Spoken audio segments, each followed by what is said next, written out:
Hello Australia, welcome to My Millennial Money Express. I'm Glen James, and I guess this podcast, it's just to encourage you every now and again in relation to your money.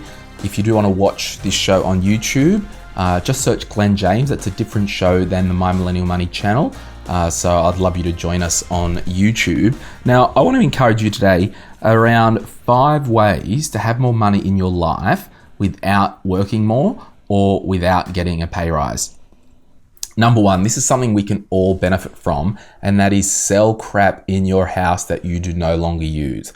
There are so many things that we have that we haven't used for over 12 months, and they're laying around the house, and it's literally money sitting there in your house that you can sell online. And you'll just be so amazed if you go through each room, the garage, under my stairwell, I've got stuff like it's everywhere.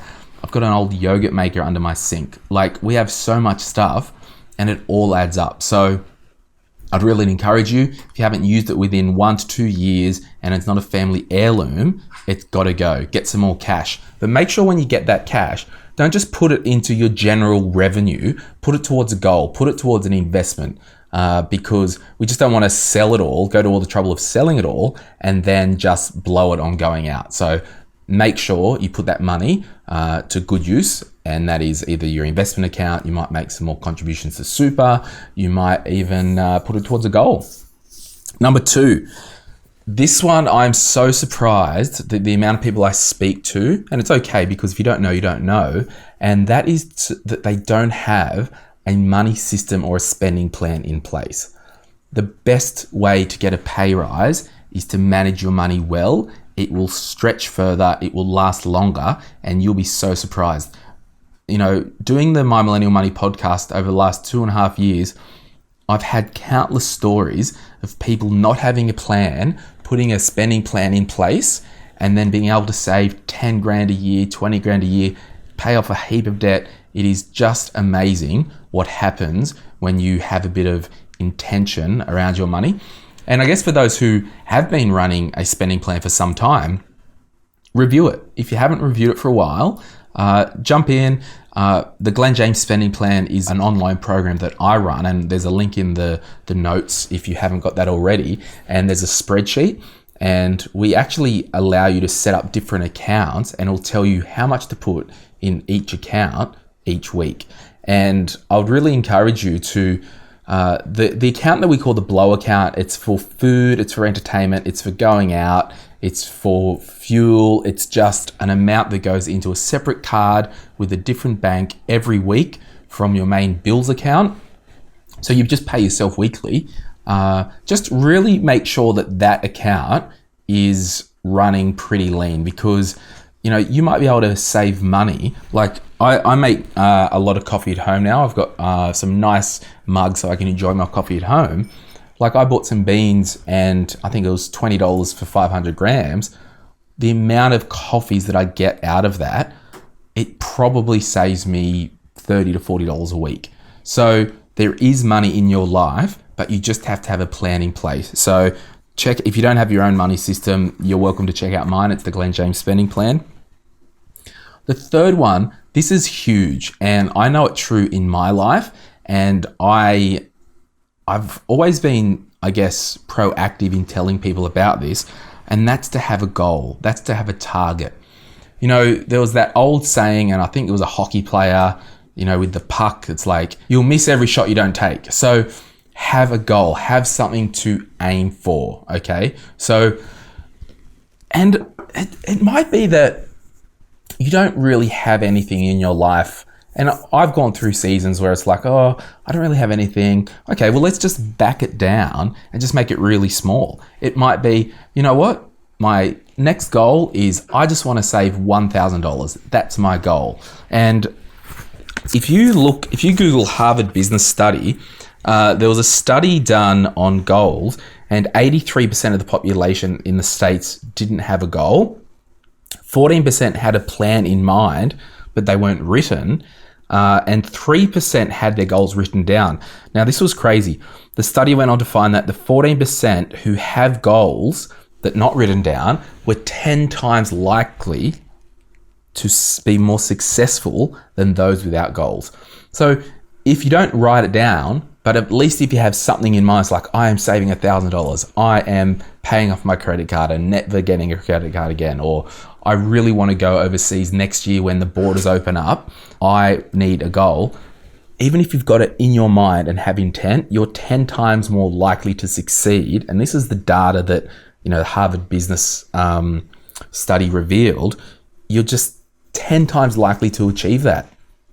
And the thing I like about goals, when you've got a goal front of mind, and I'll get to the other 3% in a moment, when you've got a goal at the front of your mind, this will help you with trade-offs. So you might be out shopping, and it could be like, I'll give you an example. It's ridiculous. It's in my life. I was like, I might buy some coconut oil, for example. So I'm in Woolworths, and I looked down, and the organic coconut oil, it was like $19 or something, and that's a lot of money. And I thought, you know what?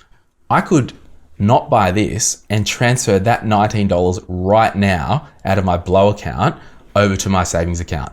So because I want to hit a goal. So having a goal front of mind, and forget about written down, just front of mind, it will allow you to make the trade-offs before you just blow money without using your mind. And I've got a friend, he was really bad with managing his money. Like, I'm talking over 10 years, could not save money. And he's got, I think, over $10,000 saved now, because he's actually, the first time in his life, he's got a concrete, solid goal. And it's just amazing. And he's also implemented a spending system. He's got a goal. He sold stuff online on Gumtree, and it's really amazing. Now, the 3% of those with a written goal, they did 3 times better than the 14% that did 10 times better. So if you really want to double down, get a journal. I've got a notebook here that I carry around with me. It's next to my bed at times. It's in my office, sometimes in my car. I'm always writing stuff down and keeping track on that. So perhaps you can write your goals down to really double down. The next thing, number 4, change your lifestyle. And this could be, and it might touch on like what I did with the coffee before. It's like, well, I'm now going to buy some good coffee. I'm going to have it at home. And instead of going out and buying coffee once a day, I'm going to just go, you know what? It's going to be 2 times a week that I'm going to go out for coffee. Can you, for example, like on Friday nights, I sometimes buy pizza. Can you go, and this goes back to probably planning your week, can you say, you know what? I reckon I could make homemade pizzas that are nicer and healthier and cheaper. So can you do some trade-off with your personal spending and your lifestyle activities? So an example there is, instead of ordering pizza for 2 people, which might be $46 or wherever you get your pizzas from, can we go to the supermarket, buy some healthy stuff? There'll be less salt and stuff on there anyway.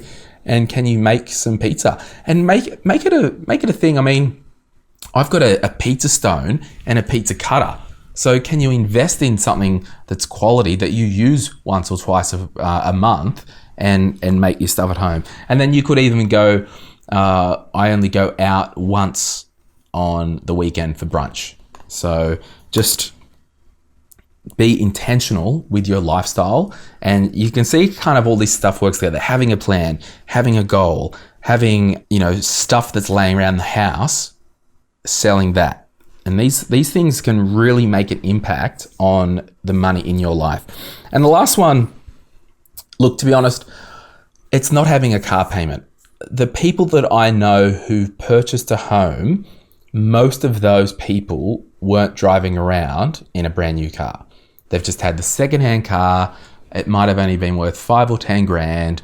They paid cash for their car, and they just don't have that $500, $600, $300, whatever the car payment is, that car payment in their life. A car payment, not having a car payment makes the car feel nicer. It drives smoother because there's less weight. You're not towing a payment. That was a joke.